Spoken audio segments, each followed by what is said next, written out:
the Horror Hangout podcast, where two bearded film fans watch the best and worst horror movies of all time. My name is Luke Condor, and I'm joined by my regular co-host, Mr. It's Mr. Ben Errington. Just had to remember my second name then. How's it going? Oh, yeah. It's certainly going. Is it? How's it going? Yeah. It's gone. What's going? Time. Our lives are slipping through our fingers. Are they? Yeah, decades gone, years gone. Where? It's all happening. Where does time go? Down the pan. Down the pan. Down the pan. Yeah, down the pan. We'll be doing another decade list before you know it. Yeah. Yeah. Right, so this is the podcast. What did we do last week? We did the decade list, now we're into a new decade. Let's start off with a film from last decade. Right? Yeah. That's the best way to do it. For all that, have you seen any news? News from across the Just the news at 10? world? Yeah. No. To be fair, a lot of the news that I usually take into myself, I mean, it's probably not a good thing, but... a lot of the news you usually peruse. A lot of the news I usually peruse is stuff about Jews. It's the only word I can think of to rhyme with that. Yeah. Interesting choice of word, yeah. It's usually, film, game, music related, unless it makes me laugh. So all that bloody serious stuff on the news, World War III. Ah, come on, give me a good meme. Give me a good meme that talks about our impending doom. I can get on board with that. You to the nihilistic memes. Love a good nihilistic meme, don't you? Yeah. One that really makes you think, yeah. Yeah, I know what you mean. We're all fucked. So my friend sent me this meme, this GIF, however you pronounce it, that I can't get out of my mind, and it's a guy who, okay, how am I going to describe this? So a guy's going to the toilet, he unzips it, and it's like a camera phone pointing down at the toilet. He unzips his pants, pulls out his penis, and then the whole penis falls off and goes into the toilet. Well, that's the GIF, is it? Yeah, it's just really short, but whenever you go to the toilet, you can't stop thinking it's going to fall off. What would you do if that happened? Would you just flush? Would you dip your hand in? I'd go, see you later. You've given me enough trouble. Oh well, what are you this again. Do? Yeah, again. Goodbye. Yeah, man. So to the news, there's the Morbius trailer, which is the Sony Marvel Cinematic Avenue universe. It's like its own little cul-de-sac off of the main Marvel Universe highway. So it's definitely a cul-de-sac. It's a weird cul-de-sac because there was the Venom film that came out, and then the Spider-Man folks were like, it is still part of the Marvel Universe, but not really. And then this trailer has Morbius, no Spider-Man related stuff, and at the end, it's got Michael Keaton potentially being the Vulture, potentially being Birdman. We don't know that. Potentially, I guarantee. Well, I don't guarantee because I haven't got a clue. I can't be knocking out guarantees. I bet that Vulture sequence is either not in the film, it won't end up in the final cut, right? Or it will be in the film, and it will be just that and at that length.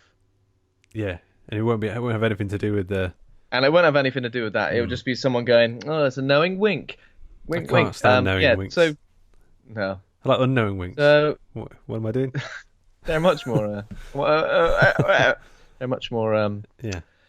There's also a bit of like Spider-Man graffiti in there. There's a bit where Morbius is like walking or running down the street, and there's a bit of Spider-Man graffiti, and I think it says "murderer" spray painted over him.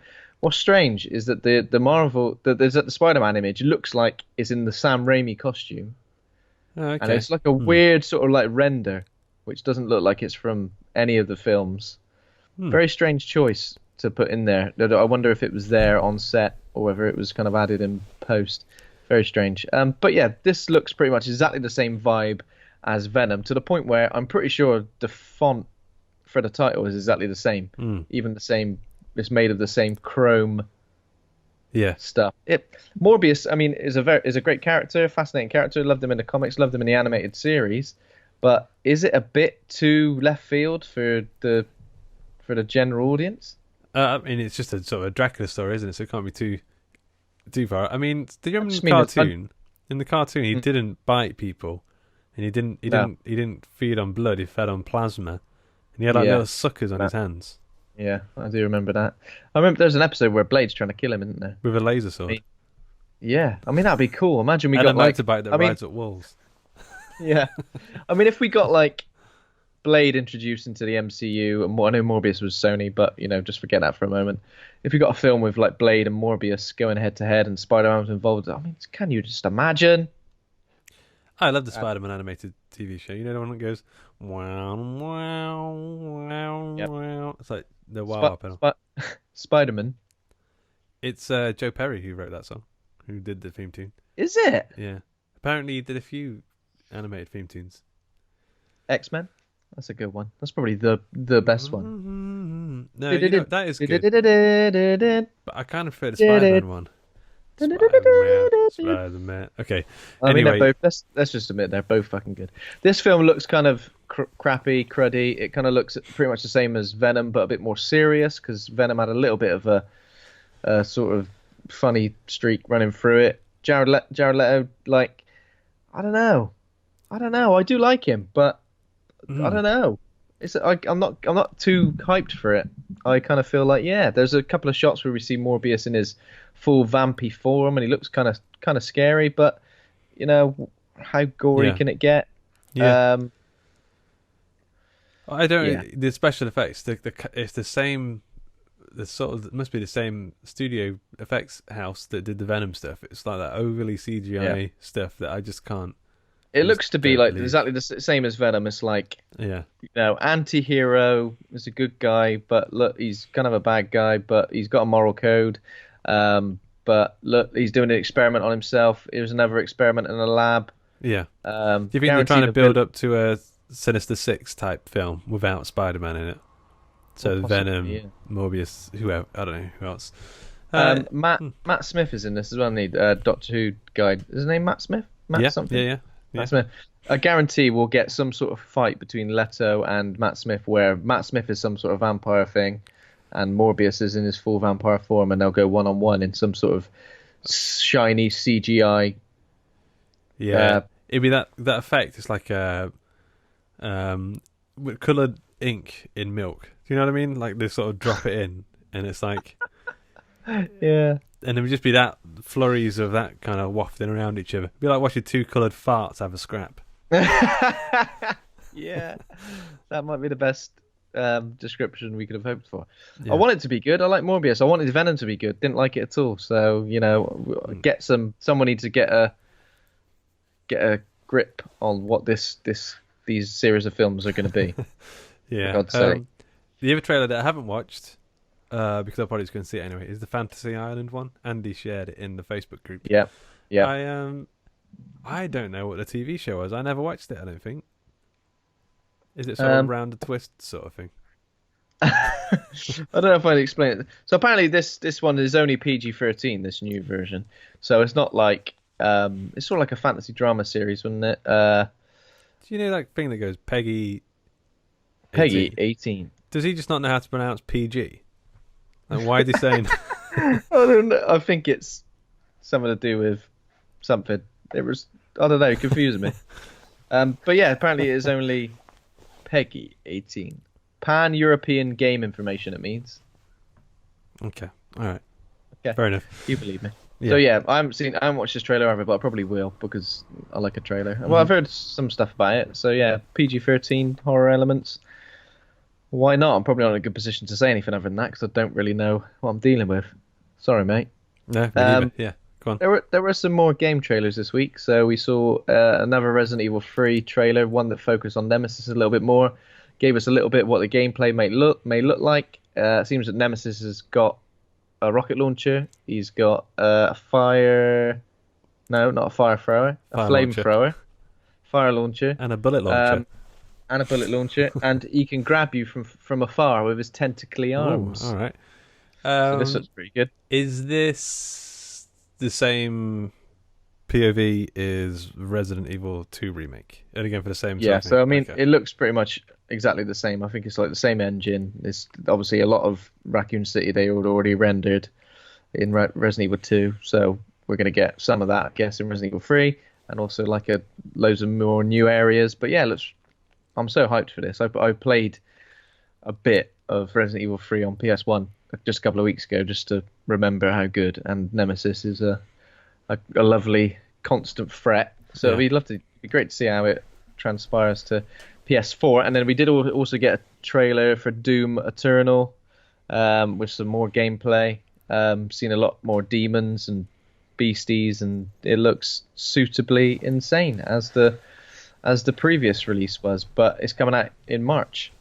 So a few things that were gonna come out around about that time. So like Cyberpunk 2077 has been delayed. So a little bit more time to play Doom in March, play Resident Evil 3 in April, and then wait a few months. Very lovely, isn't it? Yeah, I've got too many games to play. There's far too many on my digital shelf that I need to play. What else? And the only other thing I wanted to talk about really was the Oscars and the Oscar nominations, and how obviously horror has been overlooked in a year where we've had Us and Midsummer and a lot of other really good films. It's strange to see. Obviously, I wouldn't expect some of these films to get nominated in major categories, but the fact that they've received little to no nominations at all. I know Lupita Nyong'o's performance in Us has been sort of quoted a lot as saying that could have been a potentially nominated performance, but then in a lot of the other award categories, so stuff like the Golden Globes and everything, like these films have been overlooked as well. So I wasn't expecting the Oscars to overlook it. I did see an interesting headline the other day which said, in regards to the Joker, it said, "Are the Oscars finally overlooking their comic book bias in the awards?" And I thought, well, they've been doing that for a long time. Black Panther got nominated last year. Spider-Verse won. Yeah. Anything to get the clicks on there. So what I'm going to put to you is, should that story be changed for horror? Is there an anti-horror bias towards? Right. Okay. Towards not just the. I don't think I'm not going to limit it to just the Academy Awards. I'm going to limit to a lot of the mainstream awards. I know we mentioned it briefly last week. Anti-genre, isn't it? Really. I mean, it's the same with any sort of higher brow sort of awards thing in literary fiction or in cinema. Anything that's got the sort of a genre tag to it, horror, sci-fi, shoot 'em ups, action. Yeah, it's only in games where they enjoy more genre-based stuff, I imagine. I don't know. I'd say yes. Yeah, you're correct. There is a bias. There's so much opportunity in this genre. I'm speaking about horror specifically here, for performances that are absolutely insane and take so many risks and are completely different. Just discussing Lupita Nyong'o's performance, the fact that she was playing two different characters in a completely different way. That was. I mean, I don't think Us was a perfect film, but I think her performance stood out in that way. And it seems like in non-genre films, in order to get a Best Acting nomination, you kind of just have to be a bit... How can I put this without sounding like I'm completely slating everybody? I don't know. You kind of just have to be... the fact, for example, Margot Robbie got nominated for Bombshell, which I watched last week. And she's just being an actress. She's just being Margot Robbie in that. There's nothing that stands out as me going, Jesus, wow, that was a great performance. Okay, well that one, that does make me think a bit. In terms of performances, I think there are things like in horror and in genre films where you've really got to step out of your comfort zone in order to deliver a memorable performance. Yeah, it's a weird one. I mean, I'm thinking of Natalie Portman won an Oscar for Black Swan. Of course. Ideally, you wouldn't say that was...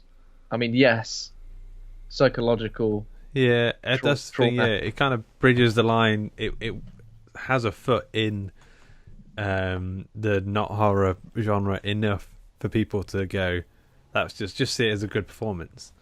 But yeah, that Margot Robbie thing with Bombshell, I've not seen it, but I'm making assumptions here.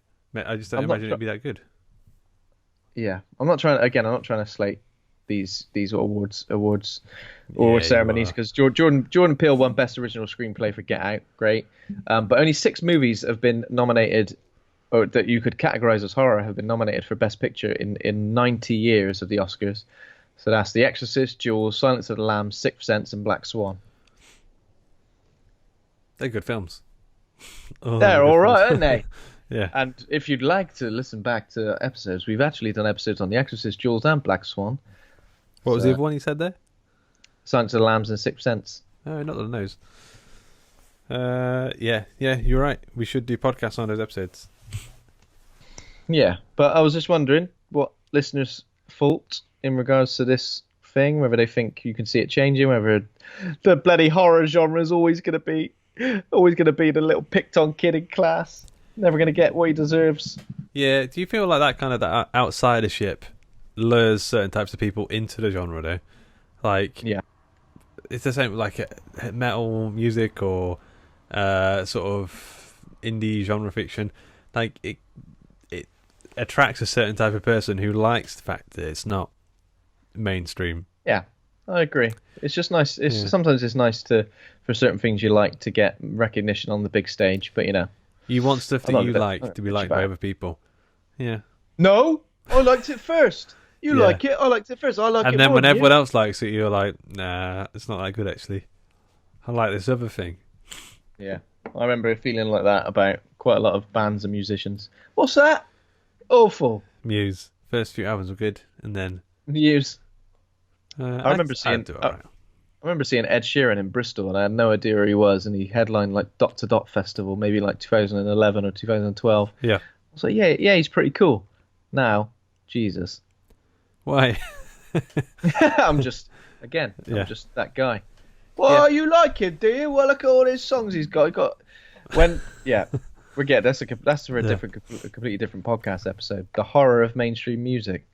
I don't think there is a thing, is there? As a horror film that sold out, horror director that sold out. I don't think that happens. Well, I guess it's like the horror directors making comic book movies. James Wan making Aquaman, David Sandberg making Shazam. In regards to comic book movies, I thought maybe we should also talk about the Doctor Strange sequel as well, because we heard it was going to be a little bit horror tinged with Multiverse of Madness. I think we even discussed this fairly recently, didn't we? But Scott Derrickson. Only a few. Scott Derrickson and the screenwriter have left. They both have. Both left. Yeah. Creating, citing creative differences. What do you think that means for the future of this film? Do you think it's going to even be that scary? There's probably going to be like a couple of sequences where it's like, oh yeah, great. Who are they going to get in as well? Because yeah, it was very upsetting when Edgar Wright left Ant-Man, wasn't it? It was more upsetting because I enjoyed the Ant-Man film, but I could see all of the Edgar Wright isms in there, but they weren't polished to the point. They weren't Edgar Wright enough. Like he could have. I understood. I saw all the bits where I imagined Joe Cornish and Edgar Wright wrote those moments, but it just felt like they didn't quite push it all the way into Joe that. Cornish as well. I completely forgot Joe Cornish was involved in that. I mean, it's super disappointing because you think, why hire somebody like that if you don't want it to be like the kind of films they make? Well, they hired them quite early on, I think, and before Scott Pilgrim, and which was a massive failure, comic book movie failure. But like financially, so I imagine that probably came out and they were like, "You can't have full, like, we have to rein you back in a little bit because obviously you can't sell a huge movie like this." I don't know, but I mean, Edgar Wright is going to be fine. I mean, people know him as a tried and tested director now. Joe Cornish, I think, is probably a little bit more in a precarious position because The Kid Who Would Be King didn't do too well, I don't think. So he directed that, right? Yeah, wrote and directed it, and Attack the Block was fantastic, but I don't think it's quite got the accolades or cultism that Hot Fuzz or Shaun the Dead or what even World's End have got. Yeah, I know. It's an interesting one, and Joe Cornish is great. He's a really great, witty, cool person. So I wanted to make more stuff. Yeah, he'll be all right. Yeah. Sure. Yeah. Have you watched anything this week of note? Yeah, I finished Preacher season 2. Have you seen Cool. Preacher season 2 at all? Not season 2. I saw a couple of episodes of the first series, and it's something that I would like to go back to. Yeah, I think the first half of season 2 really hits the tone of what Preacher should be. It's insane, really bloody, really gory. There's some like really kind of the Saint of Killers character, who's this cowboy from hell who's hunting them all down, really has a slasher vibe to him, and he really nailed that. Okay. But then, like, it seems like the second half they start to play with what the characters should be. Some of it works, but then they take a lot of the bite out of the Satan Killers. They're trying to give him some sort of humanity, and I'm like, he doesn't need any of that. He's a slasher character. He's an elemental force. He shouldn't be reasoned with in any way. I don't know. It's weird, but it is a great season. It's a great show. It's not like Watchmen level of TV, but it is a fun time. And Joseph Gilgan's great all the way through. Oh yeah, always. Is that it? What you've seen, really? I think so. I don't think I've seen all that much. I need to go to the cinema to see 1917 soon. I need to go watch a few more horror movies as well. Yeah, I've got a couple of horror movies down. I don't know how good it's going to be, but I've got hold of that Countdown, and from watching the trailer, I was like, that looks terrible. But I know that I'll watch it just so I can hate it if it is terrible.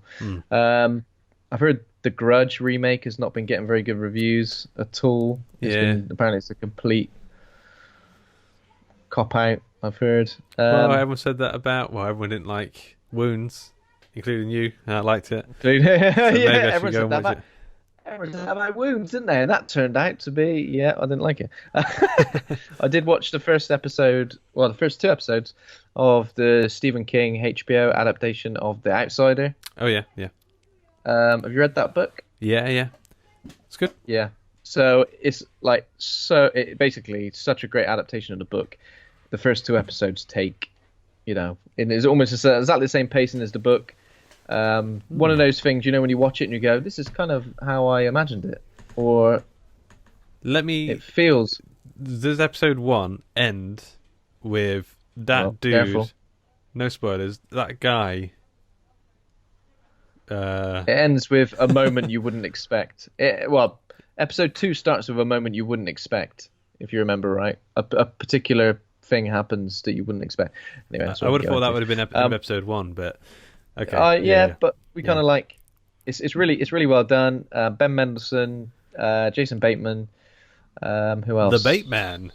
The Bateman. We haven't seen the character Holly from Mr. Mercedes, not Mr. Mercedes, Finders Keepers yet. I haven't seen the Finders Keepers, the Mr. Mercedes TV show. Is the Holly character in that? So the Holly character is in that, I believe. Is it going to be the same? Are they doing not the same actress? Oh, okay. So this actress is played by the one who's just been nominated for to be Best Actress, Cynthia Erivo. That's it. So she's just been nominated for the Best Actress Oscar for Harriet, and she's going to play Holly. So she hasn't appeared in the show yet after 2 episodes, but I'm sure she will soon.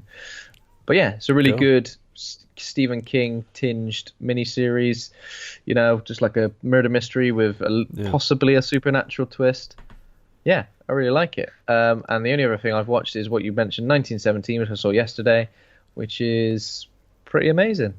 Good. The fact it's shot to look like it's one long continuous take is really it's great to watch. It feels like you're watching. I love one long continuous take. Masterpiece.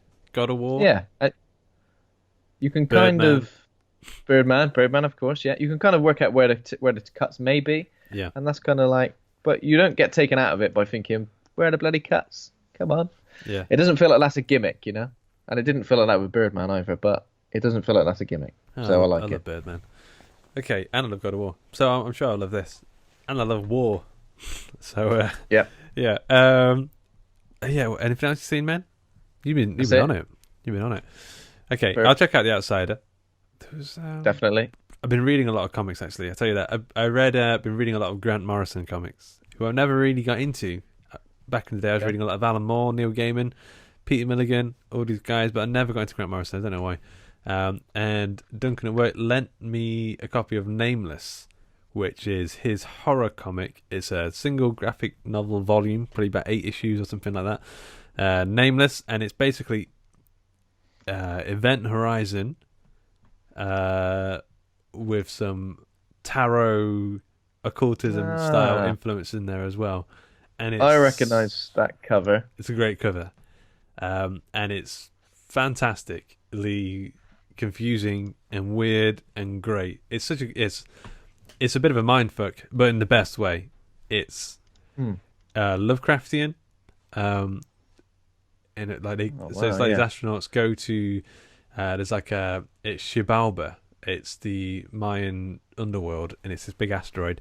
And if they go to it in a spaceship, and they've got like a Steve Jobs sort of character, an occult detective sort of guy, all these various characters who come together, and they're go into this Xibalba prison for some ancient cosmic deities, and they're going to go in there and find out what's going on, and then it gets very Event Horizon-y in the sense of like there's like flash panels of utter grotesquerie. Like you can just hear the screams as you see the panel. You know what I mean? Like it's like a flash of colour and a. Is this just a one-off, pretty much, just like one volume? Yeah, they won't be able to do any more. And if you read any Grant Morrison before, and I've read a lot now, I'm beginning to understand what his style is, which is kind of you don't understand. Like you don't understand on the first read of what the hell is going on in the last few pages. You have to go back and read things through and pick up little clues and go on Reddit and like read interpretations and stuff. Which is I think you're into that kind of thing. But yes, because there's loads of like tarot cards and you're like, what does that mean? Is that linked to this and that? It's now one of my favourite graphic novels. So there is that. It looks. Just from looking at some bits now, it looks right up my street. So it may have to be something I check out at some point.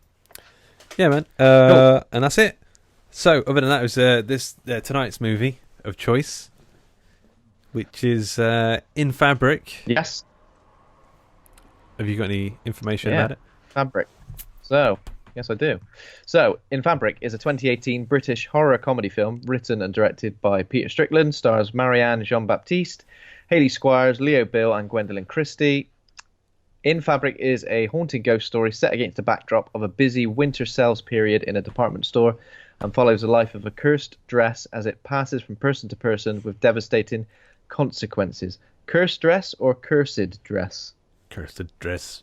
That cursed dress. I did not know it. It was billed as a horror comedy. I did not read it as such when watching it. I don't understand. It's on yeah, okay. It's on Wikipedia though, so I think sometimes I was picking up some comedy vibes.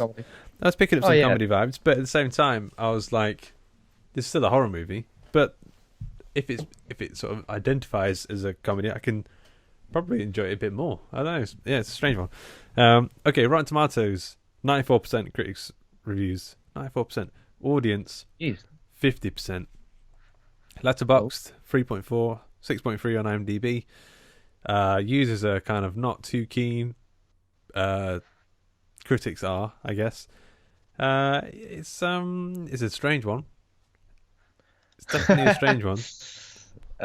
Really, really strange. And initially I was really unsure, but I think come the end I was totally sold by it. But the fact that certain elements of the story we don't really find out all that much about, and certain things about certain characters we don't find out that much about, the mystery sort of stays there.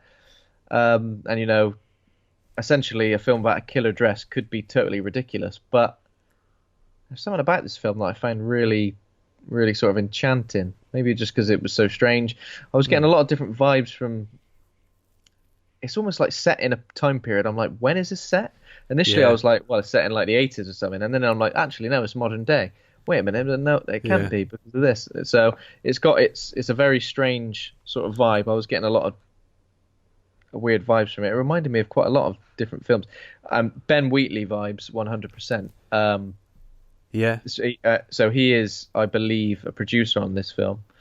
But It's yeah, it's Ben produced Wheatley by vibes. Rook Films, isn't it? That's his Mm, production company. yeah. Yeah.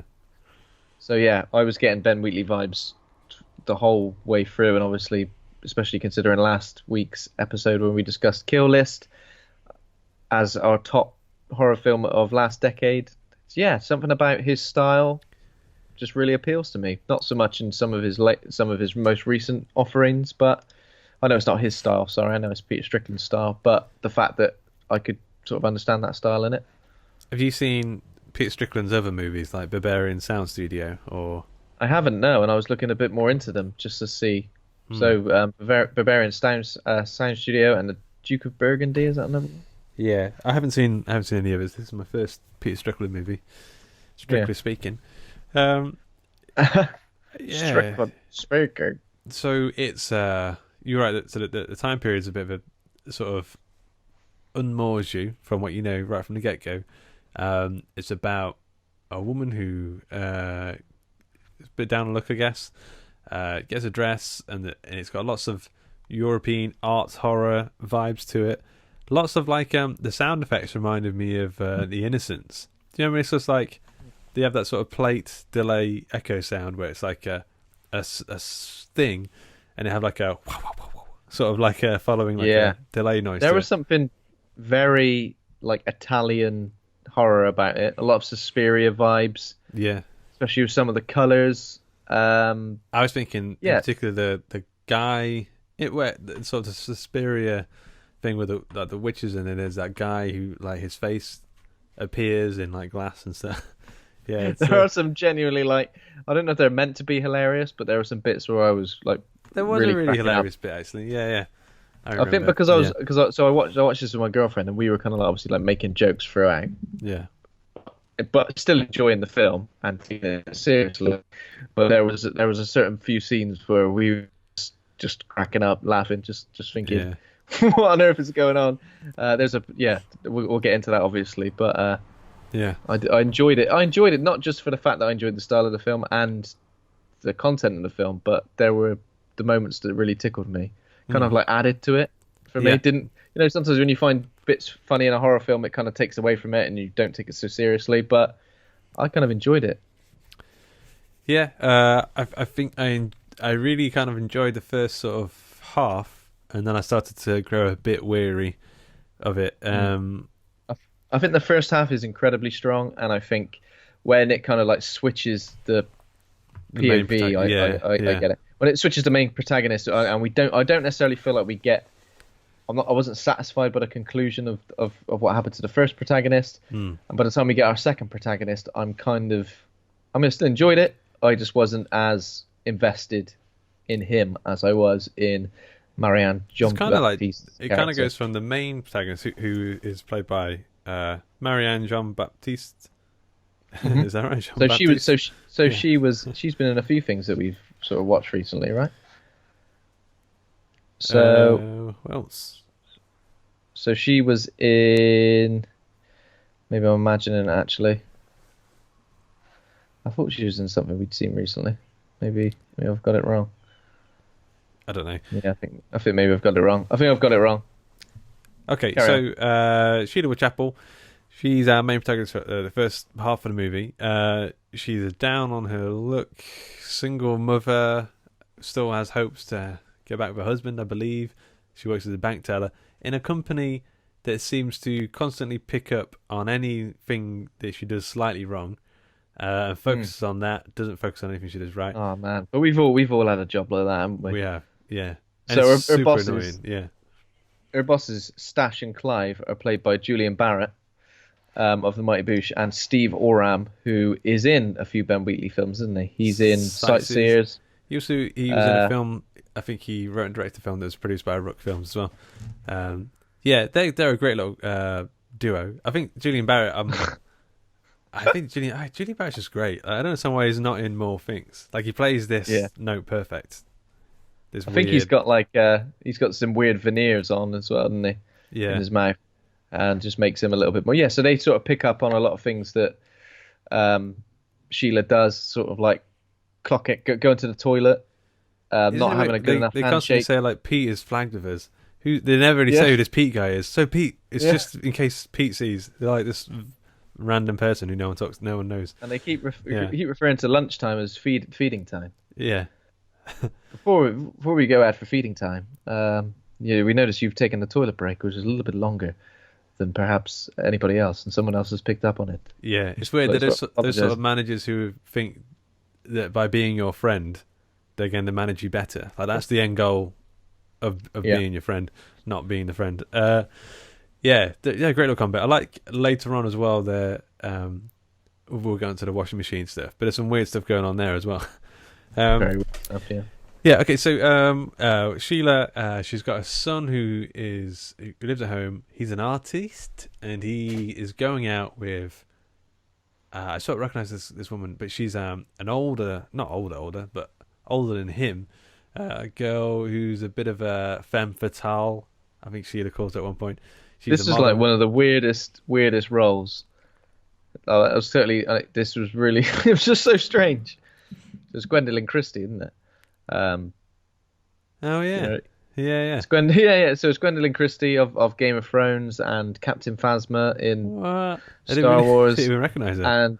And she is almost unrecognisable because you usually see her with that like cropped blonde hair. Yeah. But she's sort of like got this shoulder length black bob, and she's like so if you say that not Derek, what's his name? His son? Vince. Where'd I get Derek from? So Vince, his girlfriend, and her name's Gwen as well. Yeah. So she's sort of like if he's an artist, and she's sort of like his muse. Yeah. Where she's like posing for him for pictures, and they're getting up to various sexual hijinks, and it's a bit. And Sheila doesn't really like living in the same house as them because it's just a bit weird, isn't it? Yeah, it's a bit down. Look, her ex-husband, she's found out is dating again. So she plans to treat herself. Lots of shots randomly of magazine cutouts that kind of move in weird animated ways, lens flares and mannequin dolls. Lots of adverts on TV, just some rotating really weird, mannequins. like really bizarre adverts with like creepy mannequins and creepy. I mean, the people who work in this department store called Dentley and Soper are just like, what did you say they were? They're like goth alien. They're, you know what I mean? They don't fashionistas like Romanians or something. They're all like Eastern European, all dressed in black, huge hair, and they don't behave and they don't talk like human beings. They remind me a lot of the Suspiria dance school teachers. Yeah. So there is a character called Miss Luckmore, played by Fatma Mohammed, who is the sort of I don't think she's the main one, but she's the one who serves Sheila and helps her pick out this dress. And she doesn't actually there's not one coherent sentence comes out of her mouth. Yeah. She speaks in riddle and rhyme and just is very bizarre. Yeah. She sells Sheila this dress. Do we get any kind of the timeline of this film is pretty insane. Do we get any kind of the weird stuff? There's like she just climbed in a dumbwaiter at one point for no apparent reason. She just gets in a dumbwaiter. Miss Luckmore, yeah. She takes her wig off. She's completely bald underneath. She's got a perfectly smooth dome. Yeah, and then climbs in a dumbwaiter and just rides it down. We don't really know why. There's also a bit where they're doing some sort of witchcraftery on a mannequin. They're kind of massaging it.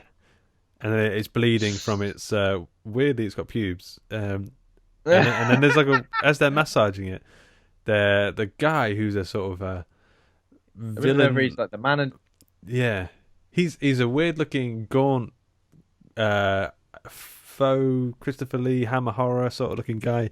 And he's hiding, he's like looking, his face suddenly appears. That's a very Euro art horror type thing, to have a face appear in glass, and he's like peering in.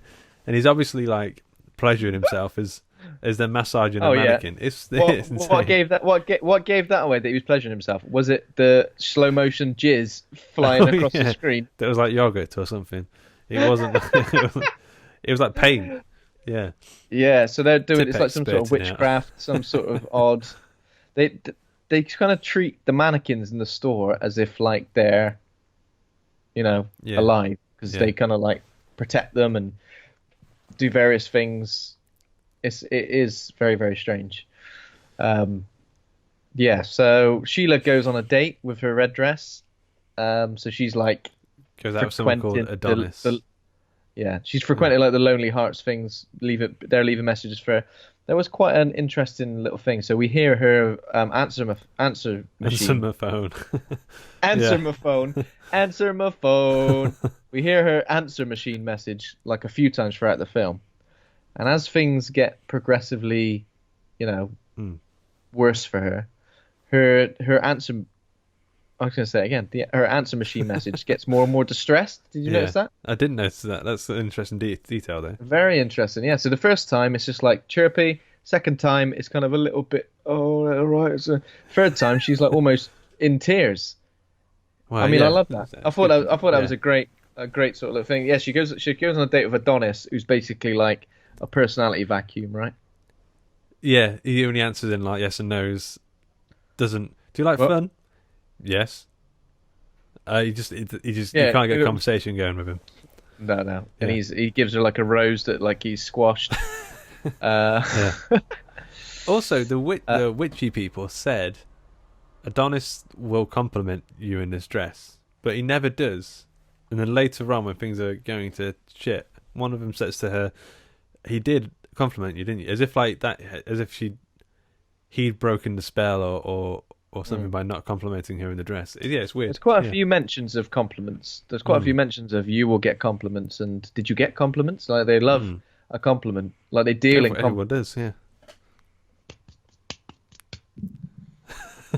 Okay. Yeah. So after wearing the dress as well, she notices this like weird rash on her chest, which kind of looks like like a possible STD. But there's talk of oh, maybe it's the washing powder. Oh, maybe it's this. But she puts the dress in the washing machine while she's playing a really tense game of Ludo with Gwen and Vince, where Gwen like knocks her piece off the board, and they're really really angry about it. Vince is like, "Don't, please." Yeah. She knocks her piece off the board, and then the washing machine goes that utterly apeshit, doesn't it? Yeah, I don't know why. So the dress it must be a curse on the dress, but the washing machine basically rips itself away from the wall. The dress can't She be tries washed. to unplug it. Yeah. Can't be washed, mate. Can't be washed. And then the washing machine like sort of cuts her arm as well, doesn't it? And it looks pretty gruesome. See, I was well into it around this point, this film. I was like, Yeah. I don't know, there's something kind of weird about it, and it's still kind of horrifying. But then the horrifying elements seem to dissipate, which is fine, I guess that's what the film's going for. But I kind of wanted it to keep the horrifying element to it a bit more. Yeah. Yeah. All I kept thinking is how do you film like a washing machine going apeshit? Yeah. What do you even do? And have people Put rocks in it? Yeah, well, that's what I was thinking. Like, you seen like the videos we put bricks in them and stuff. Yeah, it was weird because it looked like it was like dangerous, and they were kind of trying to hold it down and stuff, and it's pulling tiles off the wall. If you've got like any fear about your washing machine breaking, don't watch this film because there's at least 3 different machines that just get murked. And there's some washer machine repairmen as well. It's an interesting choice thematically to have washing machines so prevalent throughout the film. So what happens? So the dress kind of goes to strangle Gwen at one point that night, even maybe. Yeah. I'm not sure if it's that. It might be that night. Yeah. So I think Gwen and Vince are having sex, and there's a moment where the dress like appears above them, like floating above them. Yeah. Like this, and then it sort of like goes right down onto Gwen's face, and she sort of screams. It's like trying to suffocate her, but then like slinks out the room. There's a lot of bits where like the dress is like slinking across the floor, and I just imagine someone with a string pulling it along. Yeah. This is scary. Yeah. Sheila goes on a date with another guy at some point. There's more creepy trailers, I think. There's more creepiness magazine stuff happening. I think she tries to take the dress back at one point, but they won't take it. I think she tries to take... Doesn't she try to take the dress back? so she meets a new guy, this guy called Zach. Yeah. He's much more interesting, and they go on a nicer date, and then she introduces him to Vince. Then he stays over, I think, but then they go out on a walk, and like a dog attacks Sheila. Yeah. And rips the dress up. Yeah. Rips the dress up, but then later on, Vince points out that the dress is fine. And she's like, no, it was ripped to shreds. We heard it. It definitely got ripped to shreds. Yeah. Dress is fine. Turns out the dress is invincible. It's like Wolverine. It's made of Wolverines. Yeah. Made of Wolverine adamantium. Okay, so when she takes the dress to return it, there's a bit with the man like wrestling a woman in the shop. Yeah. Like it's just a weird little cutaway, and he's like got her in like an arm bar or something. It's like she's a shoplifter or something, but it just pins her down. Yeah. And, yeah. So is it around about now we kind of find out that this dress, we find out that the person who modelled this dress in the catalogue was killed. Yeah. Yeah, it's just is that what we find out about? I think so, yeah. And then not long after that, we get maybe the most shocking part of the film, where Sheila's driving, and then the dress appears in the middle of the road. So she's driving to take. So she tries to take the dress back, and they sort of say, "Don't want it." Then she tries to take the dress to a charity shop. Or she's driving there. There's like store mannequins on the road. Right. And yeah. Then there's a store mannequin in the middle of the road, and she crashes her car. And it's when she crashes her car that we see the dress floating above the car watching. And she's got like a... I would have just smashed through those mannequins. Yeah, I wouldn't it's just a have mannequin, tried to stop at any point. It's just a bloody mannequin, mate. It's got like a giant hole in her side, and she dies in the middle of the road. Yeah, so I wasn't expecting her to die, I'll be honest. But then I quite like the setup of the next story.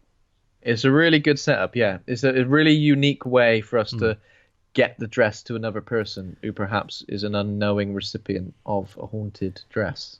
Yeah.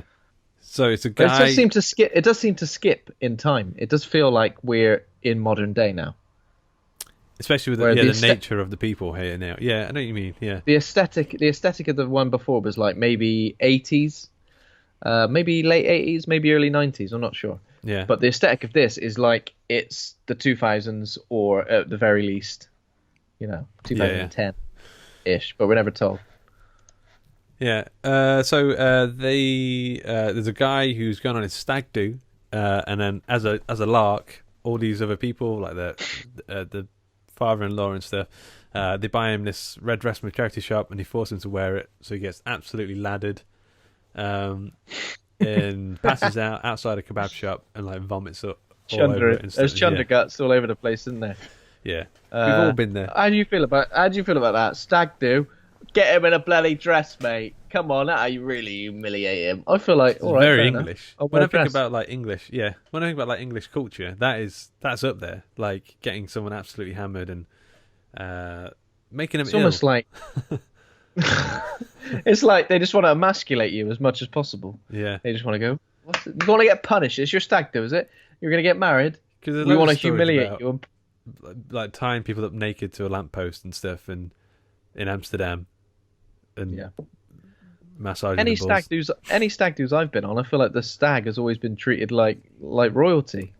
I mean, they've got nice and drunk, but they've always kind of been like, it's a big celebration. I feel like, right, let's push him in a freezing cold lake. Yeah, let's potentially kill him just before he gets married. You can't have anything good in your life. Yeah, so it's interesting. So this guy with the dress, his name is Reg Speaks. He's a washing machine repairman. I recognise him from like bit parts and stuff. His name's Leo Bill. Commercials and stuff, I reckon, as well. Adverts and stuff. Yeah, definitely. So he goes. Nothing happens when he's out and on the lash. And the next morning he wakes up. He's got a killer hangover. His wife to be, Babs. Babs, yep. She washes it. I think she tries it on. They both get the same mark on their chest as well, exactly the same place. Mm-hmm. I don't know. This is when I started to check it out a little bit. To be perfectly honest. Yeah, because I kind of wanted a bit more of Sheila's story, and the fact that we quickly switch. Yeah. He starts getting chastised by his boss for like minor indiscretions again, like Well, that's a common theme, isn't it? Yeah. yeah, and his boss kind of just stares at him. I think his boss eats his card at one point. Yeah. His staff that's ID a little bit card. later. Yeah. Yeah. Well, he watched. And it's a weird. They wash the dress and it blows up the washing machine again. And him being a washing machine repairman, he goes to fix it himself with the staff tools or something, and the boss doesn't like that. So he gets the can. You just wouldn't tell anyone, would you? You just do it and not tell anyone that you did it. There we go. Why does he go to see Stash and? He goes to see them about getting a loan, I believe. Right. So okay. I think he pretty much loses his job. Isn't that right? Yeah. He's fired. Yeah. He gets fired from that job.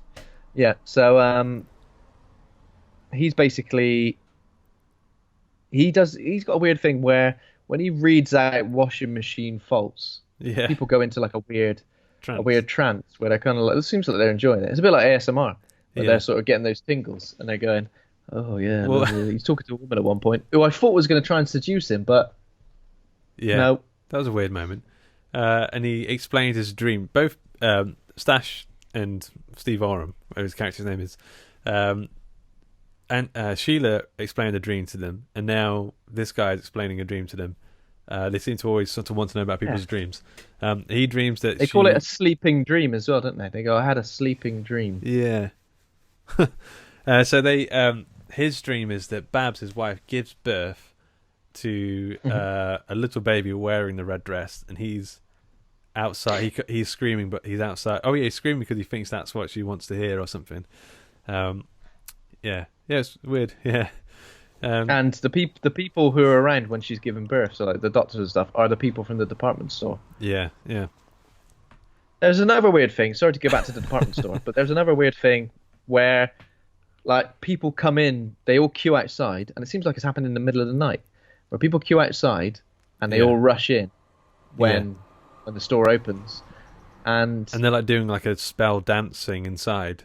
They do this weird sort of spell dance where they're kind of like gesturing for people to come in with these weird hand movements. Yeah, I mean it is very, very odd, isn't it? Yeah, and it only gets odder, I think, around here. So Babs takes to wearing the dress, or she goes to the shop. Goes to the store, and around this time, so Miss Lutmore just basically tells her to leave. She obviously sees that she's got the dress on, and she basically says, "Right, you've got to leave because if you go away and you come back wearing a different dress, that's fine." But she demands she leaves basically, and at the same time, Reg is at home watching these weird adverts on TV again. And he's slowly getting carbon monoxide poisoned because there was a moment earlier where the dress gets like put on top of the boiler, and then we see a flame change color. So obviously very weird. And then Babs has a moment where she's talking to Miss Lutmore about another dream she had, where she's in the catalogue with all the dresses, and she's getting thinner and thinner. Yeah. As the dresses get larger and larger, and she turns into like a skeleton. So yeah. Yeah. And then it's around then that a fight breaks out in the department store, and like chaos. It's really weird. Yeah, chaos strikes. Two people get like into a disagreement, don't they, about who was next in the queue? Yeah, and then they shove each other, and then they push each other, and then suddenly one of them like punches one in the face, and it just escalates from there. I don't know why everyone else starts to get involved as well. I think it's just when he's a fight, is it? Right, let's do it. Like if I was there with you, I might just punch you just to get away with it. Bang. Yeah. And then it starts to kick out. Everyone's sort of going crazy. I can't remember what happens to Babs. Oh, she burns to death. Yeah, because the. Yeah, so she basically gets locked in a changing room while there's a fire starts where something falls on like a 2-bar electric fire. See, that is something from the past. There's no way a 2-bar electric fire would be on full blast in a changing room in modern day. That's very strange. Yeah. So madness descends. The store's on fire. Miss Luckmore goes upstairs and into that dumbwaiter thing and goes down the floors, and then we sort of see Sheila and Reg and Babs, who are obviously all dead. Yeah, they're like weaving the dress. Like Yeah, they're like stitching together the dress in Fred. yeah, in some sort of limbo apparently, hell sort of thing. Yeah, yeah. They're trapped in eternal servitude to the dress and the store. And then, and the final shot, obviously we see the store destroyed and burnt down, and a fireman finds the dress completely undamaged amongst the rubble, and he thinks, this would be great for my stag do on the weekend. yeah. It is a weird film. It's pretty cool, though. Okay, trivia for this was very hard to come by. Yeah. I mean, it was almost non-existent. But let's see how you do. Number 1. In the catalogue, the colour of the dress is listed as something red.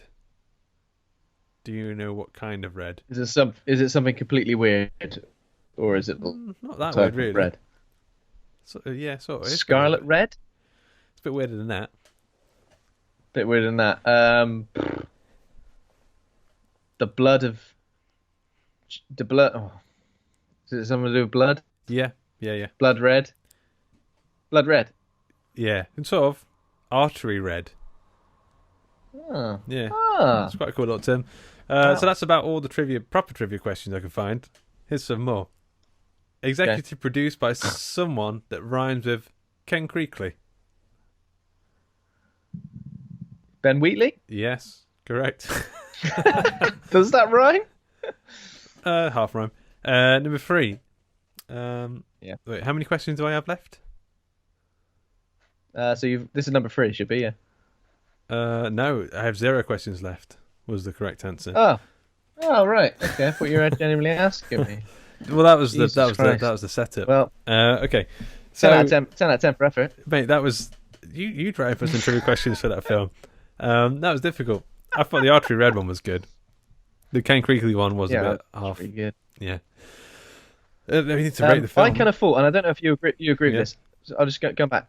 Miss Luckmore looks so much like the main actress in Suspiria, the original Suspiria.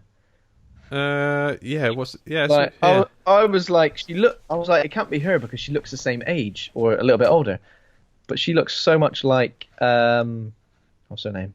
She's in the Suspiria remake, isn't she? Jessica Harper. Yeah. They must have gone for that, I guess. I mean, yeah. Looking at Jessica Harper how she looks now, no, she doesn't look like her. But in this film, I was like, she looks like very strange. Yeah. Maybe that's what gave Suspiria vibes even more so. Yeah. I am quite interested to hear how you're going to rate this one. 'Cause I'm not sure how I'm going to rate it. Well, I really liked it. As I said, it's a very strange one. I like the strange stuff. And it gave me Ben Wheatley vibes, who I love. It gave me Italian horror vibes, Suspiria vibes. I wasn't completely sold on the second half. Just a teeny tiny. It's like if Garth Marenghi was made well, like not like intentionally. I think maybe bad. because it's got comedy actors in it as well. It feels a bit familiar. It feels distinctly British, even though I said about the Italian horror stuff. It feels very British. Yeah. But yeah, even though I wasn't entirely sold on the second half, I think I enjoyed the first half enough that this really did hit home for me. So I'll probably give it a B+, I think. Cool. Yeah. I was really enjoying the first half, and I kind of felt like it took a dip a little bit. I wasn't keen on the story arc of the Reg character because he just seems to die. Mm-hmm. Although there's lots of stuff in this film to like though. But yeah, he just seems to die. It just seems to fizzle out. I don't really know what the point of him was really. It just seemed like a ploy to have interesting bits about him, about the dream, the washing machine, hypnotism talk.